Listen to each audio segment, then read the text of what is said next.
semuanya, hari ini saya akan menjelaskan mengenai studi kasus yang kami ambil untuk menyelesaikan proyek akhir kami dalam mata kuliah Manajemen Teknologi Informasi. Sebelumnya, saya akan memperkenalkan diri dulu.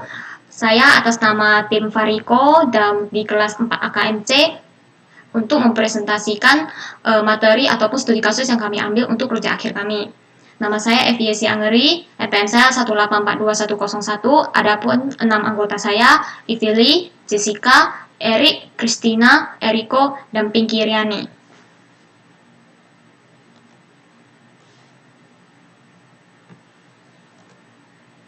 Nah, judul dari proyek kami ini, kami menamakannya dengan MedCount.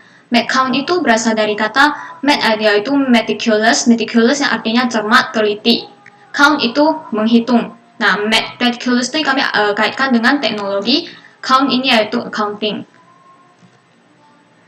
Studi kasus yang kami ambil, seperti yang kita ketahui bahwa teknologi semakin lama semakin berubah dan semakin canggih.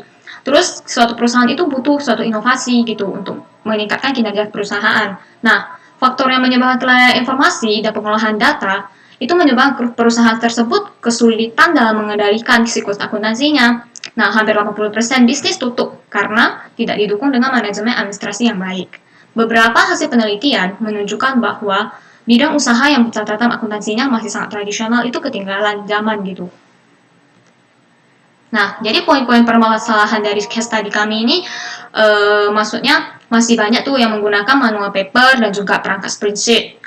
Kesulitan dalam melakukan pencarian data, penomoran yang tercatat 2 kali karena manual, kesalahan dalam pencatatan. Nah, hubungannya fungsi teknologi dengan accounting itu apa?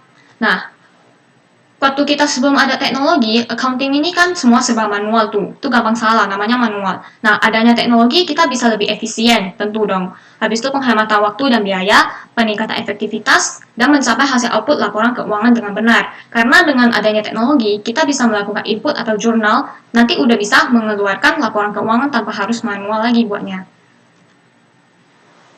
Nah, contoh fungsi teknologi dengan accounting itu adalah Mayop. Nah, sebelum ada Mayop, dulu kan seorang akuntan itu mereka jurnal-jurnal di buku atau di kertas gitu. Dan itu bisa mengakibatkan bahwa untuk pencarian susah, duplikat catat pun bisa jadi gitu. Tapi adanya Mayop ini bisa membantu kita untuk mengurangi pencatatan secara 2 kali. Contohnya, misalnya invoice number-nya kita ke input 2 kali, dia bisa muncul validasi kalau misalnya ini invoice-nya nggak boleh duplikat. Jadi kita bisa tahu kalau kita ada salah gitu.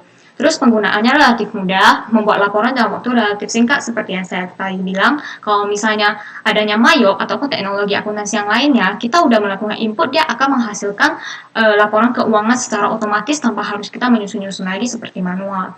Nah, menampung transaksi dalam skala yang banyak. Kita mau cari pun, misalnya mau cari transaksi dalam PTA gitu, kita search tanggal berapa dia beli, tanggal berapa dia bayar, habis itu kapan dia melakukan pembayaran, itu semua bisa ada di dalamnya dan juga tertera invoice, cari invoice-nya lebih gampang gitu.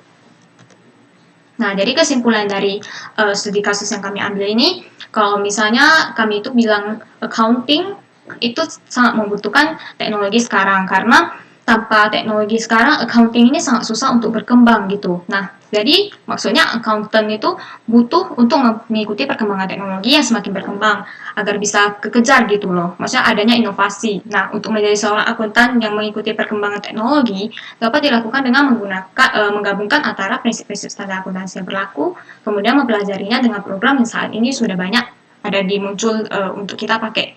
Penggunaan internet akan membantu mendapatkan informasi untuk meningkatkan wawasan sebagai akuntan. Jadi maksudnya studi kasus yang kami ambil ini adanya teknologi sangat membantu untuk penerapan accounting ataupun pekerjaan akuntan gitu. Oke. Sekian dari video saya mengenai penjelasan mengenai studi kasus yang kami ambil atas nama kelompok Fariko. Terima kasih atas perhatiannya. Mohon maaf jika ada kesalahan. Thank you.